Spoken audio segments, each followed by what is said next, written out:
Chapter 8. A Whistler's Confession. "Perhaps you'll go with us, Mrs. Strook," Nancy invited. But the elderly woman said she did not feel physically able to make the trip to her great-uncle's last home. "Can you show me on a map exactly where it is?" the young sleuth went on. When Mrs. Strook nodded, Nancy offered to bring a road map from her car. The whole group returned to the living room. As Nancy hurried outdoors, she noticed a truck parked just back of her automobile. Drawing closer, she recognized the driver as Judd Hillary. As soon as he saw Nancy, the unpleasant man alighted. Facing her, he said angrily, "I've been waiting for you." "Yes?" Nancy asked in surprise. "I gave you a warning, young lady, but you're not paying attention to it," Judd Hillary said harshly. "Can't you keep that nose of yours out of other people's business? You don't live around here. You don't pay taxes. You just come up here to have a good time. Well, why don't you stick to that? You don't have to go running around messing in the affairs of our place." "I wasn't aware that I was doing such a thing," Nancy said coolly. She planned to ignore the man, but he followed her to the convertible. It suddenly occurred to Nancy that he probably had posted himself there to see what she was doing and where she was going. It might be best not to pull out the map at this time. Suddenly, Judd Hillary burst out, "What did you do with the old stagecoach?" Nancy was so amazed at the question that she stared dumbfounded. But she was instantly on her guard. In reply, she said, "Mr. Hillary, why are you so interested in the old stagecoach?" The man had a ready answer. "Because you are," he said. "You can't hide anything from me. You're working for the opposition. They're an underhanded bunch. They got something up their sleeves. If they set you on to examining the old stagecoach, it means something. I want to know what it is." Nancy wondered how she was going to get rid of the man. She was a bit puzzled by his attitude. On the one hand, he seemed genuinely interested in keeping the local taxes and those of surrounding communities from being raised. On the other hand, the very fact that he had learned she was interested in examining the old stagecoach could even mean he knew the hijackers. "I wonder how I can find out," she asked herself. Then an idea came to her and she decided on a bold move. Looking directly at him, she said, "Mr. Hillary, you whistle very well." The tall, muscular man fell back. "How do you know that I can—" Then he interrupted himself abruptly, and the momentary look of fright which had come over his face vanished. Setting his jaw, he said, "You never heard me whistle, so what are you talking about?" Nancy did not answer. She felt positive that Judd Hillary had given himself away. He had some connection with the hijackers. Having proved that fact to herself, she decided on a new tack to disarm him. "Yes, I felt that there was something very valuable hidden in that old stagecoach, but I was wrong. It has all been taken apart and thoroughly searched. Not a thing was found." She smiled at Judd Hillary. "So you won't have to worry about it any longer." The man gave Nancy a searching look as if he could not make up his mind whether or not to believe her. Finally, he mumbled something to himself she could not hear. In a louder voice, he said, "I'm warning you again. Don't be poking into the business of other people." He got into his truck, started the motor, and jerkily drove up the street. Nancy gazed after him wonderingly. So he was the whistler, she told herself. That is a clue I'm certainly going to pursue. Nancy opened the car door and found the road map. Returning to the house, she spread it out on Mrs. Strook's dining room table. She pointed to Francisville and then asked the elderly woman if she could locate the spot where Abner Langstreet had spent his last days.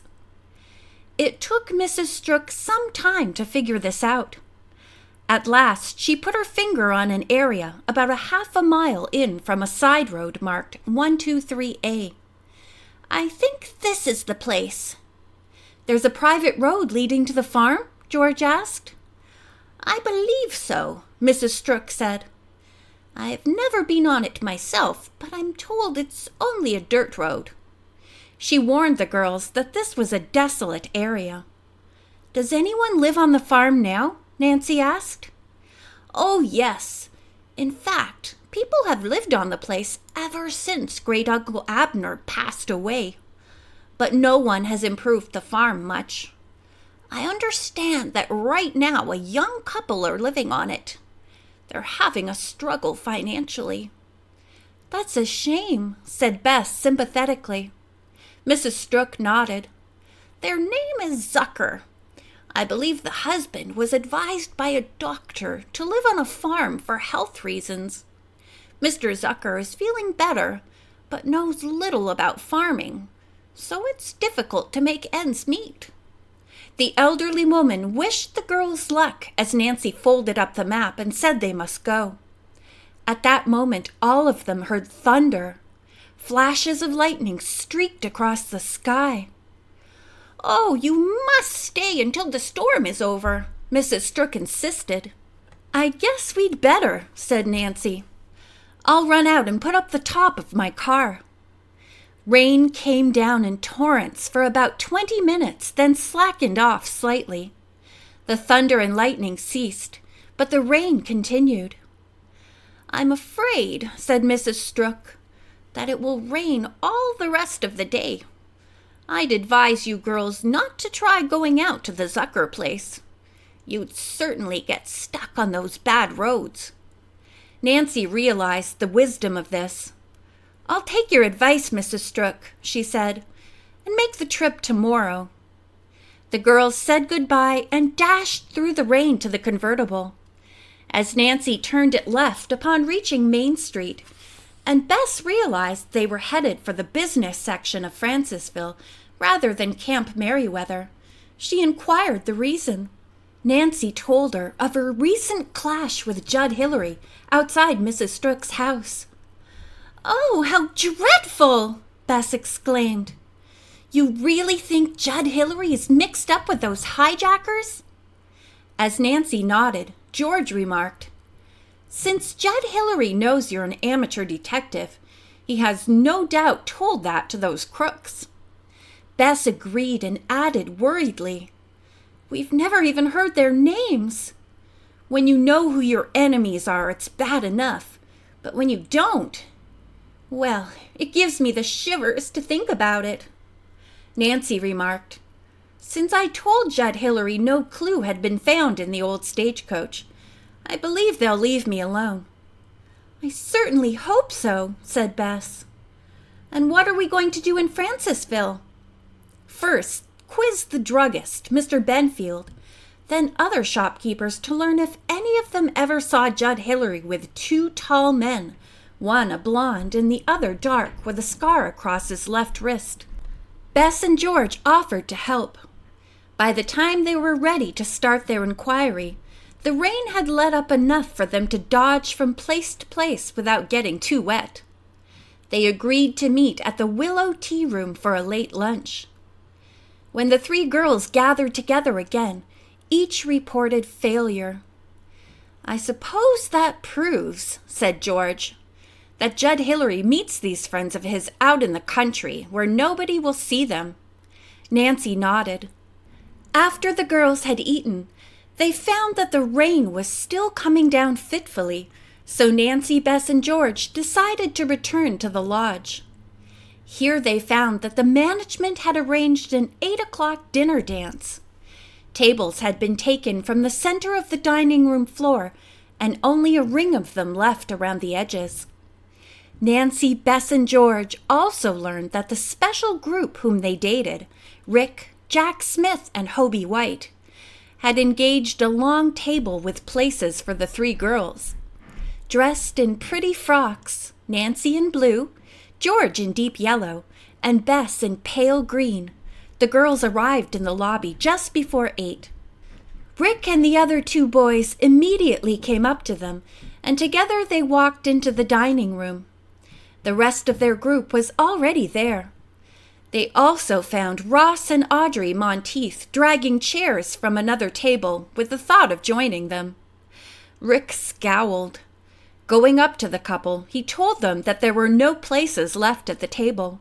"Oh, 2 more won't hurt," Audrey argued, trying to smile bewitchingly, but failing completely.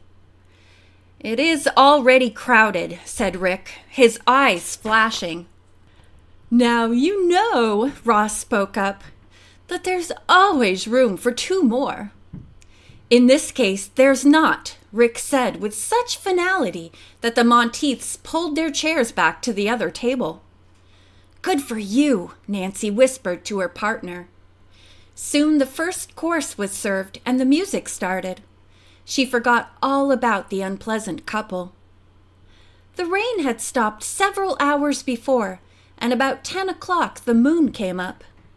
Nancy and Rick, after a dance, strolled outside into the lovely garden. Deep in conversation, they walked to the very end of it. "One more year of college, then I'll be a full-fledged engineer," Rick remarked. "I can hardly wait to get out and start work." Before Nancy had a chance to comment, she and Rick became aware of someone walking in the woods beyond the end of the garden. They stopped to listen. The other person had paused also, but now they could hear a faint clicking noise. "What is that?" Nancy whispered. Rick listened a few seconds, then he said in surprise, "It sounds like a Geiger counter. But who in the world would be hunting uranium ore or other metals around here?" End of chapter 8.